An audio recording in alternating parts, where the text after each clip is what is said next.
Hi friends, welcome back to Curious Wit. I'm Dr. Mohsina. In today's video, we will see a small but important topic, hepatocutaneous syndrome. It is a disease characterized by degeneration of skin cells, likely as a consequence of nutritional imbalance, resulting from metabolic abnormalities caused by severe liver dysfunction or rarely some pancreatic tumors. So, the synonyms of this disease, hepatocutaneous syndrome, are superficial necrolytic dermatitis, necrolytic migratory erythema, or glucogonoma syndrome. Here shows the picture of a footpad affected by this condition. Hepatocutaneous syndrome is a rare, chronic, progressive, and usually fatal disorder typically associated with diabetes mellitus.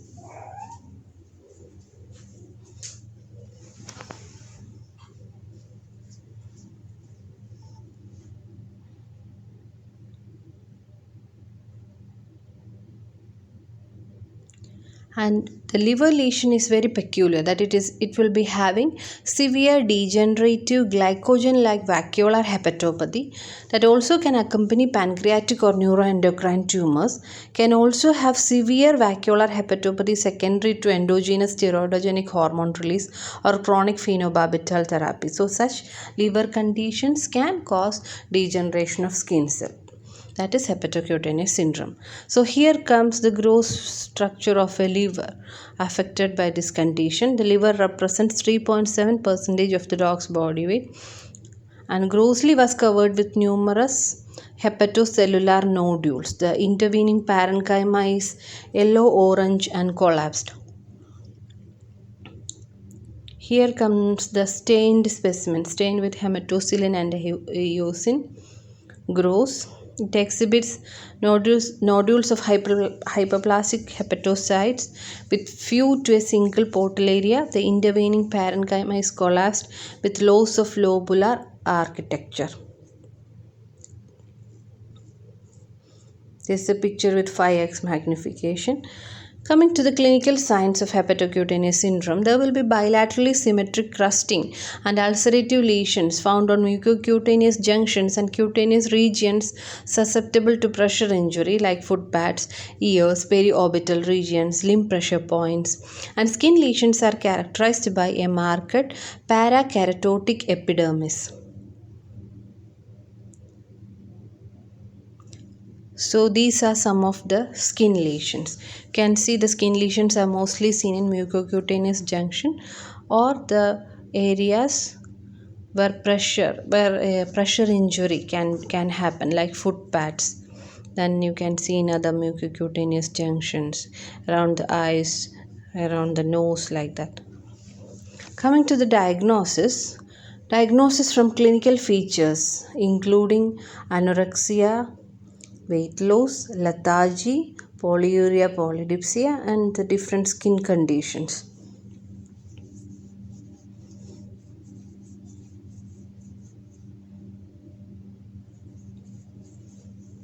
Also, this condition has some important blood parameters like in CBC and biochemistry we will see mild non-regenerative anemia, marked increases in ALP and moderate increases in ALT and AST, hyperglycemia, decreased plasma amino acid concentration by 50% of normal, hypoalbuminemia, increased TSBA, and high plasma glucagon levels are inconsistent. An important diagnostic method is ultrasonography of liver. Liver size is variable, and on ultrasound, multiple hypoechoic nodules surrounded by hyperechoic parenchyma are diffusely scattered throughout the liver. And this peculiar feature is described as Swiss cheese or starry sky pattern. So this ultrasound image shows hypoechoic nodules surrounded by hyperechoic parenchyma and it is scattered throughout the liver. This is called the Swiss cheese pattern or starry sky pattern.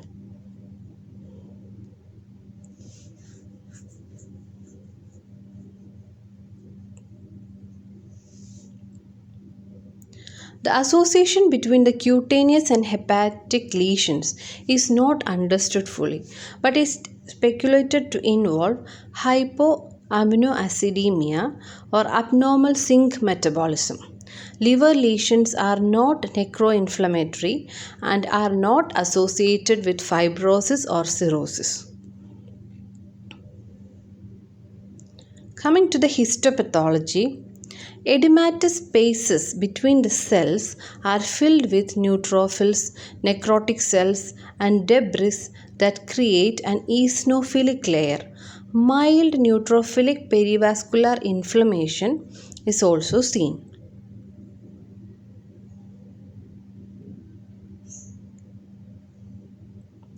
Lesions are commonly referred to as red, white, and blue on H&E staining. Red for parakeratosis, white for edema, and blue for hyperplasia. Skin lesions are seen initially in most affected dogs, but liver lesions may precede cutaneous changes.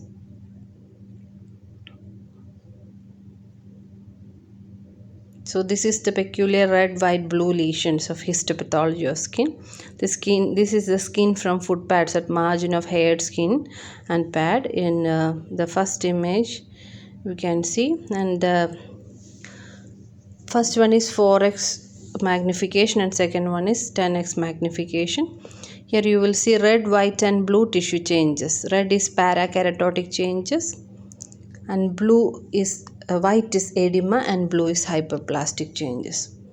Then coming to the histopathology of liver, hepatocytes within the majority of stroma are swollen with abundant hepatocellular glycogen and small amount of fat. 400 magnification.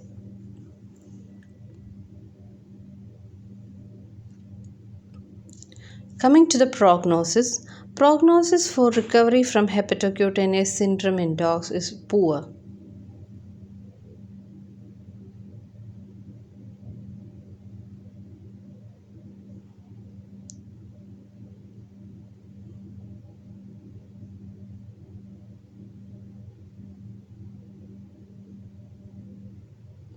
Coming to the treatment, treatment focuses mainly on correcting the amino acid deficiencies and providing symptomatic care of cutaneous lesions and vacuolar hepatopathy.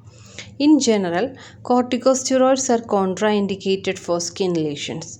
A commercial diet high in protein or formulated for dogs with hepatic insufficiency with an added bodybuilding amino acid concentrate can be given, and administration of IV amino acid requires delivery through a catheterized jugular vein. Aminosin 10% crystalline amino acid solution.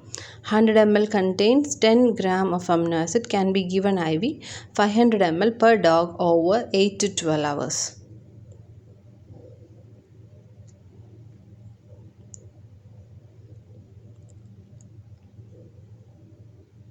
Symptoms from hyperammonemia may develop in susceptible dogs, previously demonstrating HE, but should resolve within 12 hours after completion of the infusion. The IV amino acid infusion is repeated 7 to 10 days later if skin lesions persist. 4 cycles can be given. If no response is seen, further amino acid infusions are futile. Amino acid treatment results in regression of skin lesions and hepatopathy in some dogs.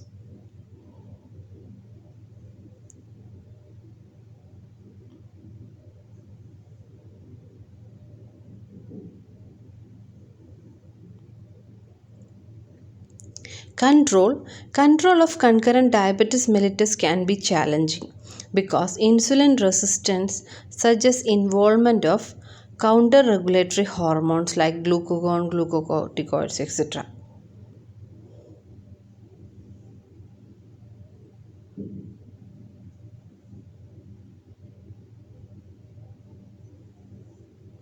Supportive care requires use of appropriate medications like broad spectrum antifungals, antibiotics for superficial, secondary bacterial and fungal invaders, zinc methionine supplementation, water soluble vitamins, essential fatty acid supplements, and topical lesion cleansing.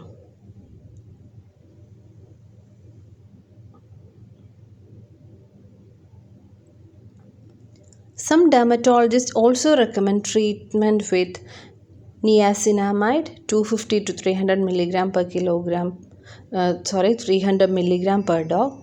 Then azodeoxycholic acid and antioxidants like vitamin E and S-adenosyl methionine.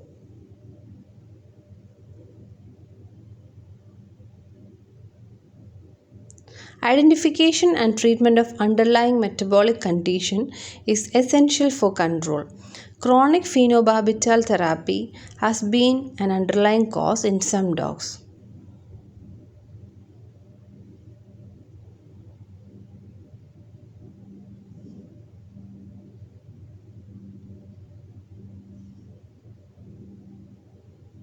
Successful treatment with long-acting somatostatin,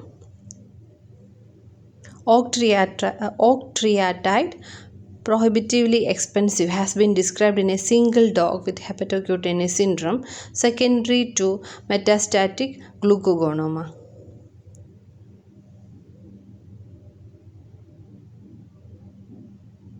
So that's all about hepatocutaneous syndrome.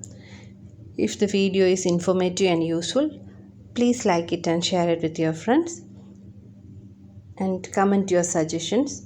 If you are new to this channel and has not subscribed yet, please subscribe and click the notification bell so that you get notified every time I upload a video. So see you soon with another video. Thank you.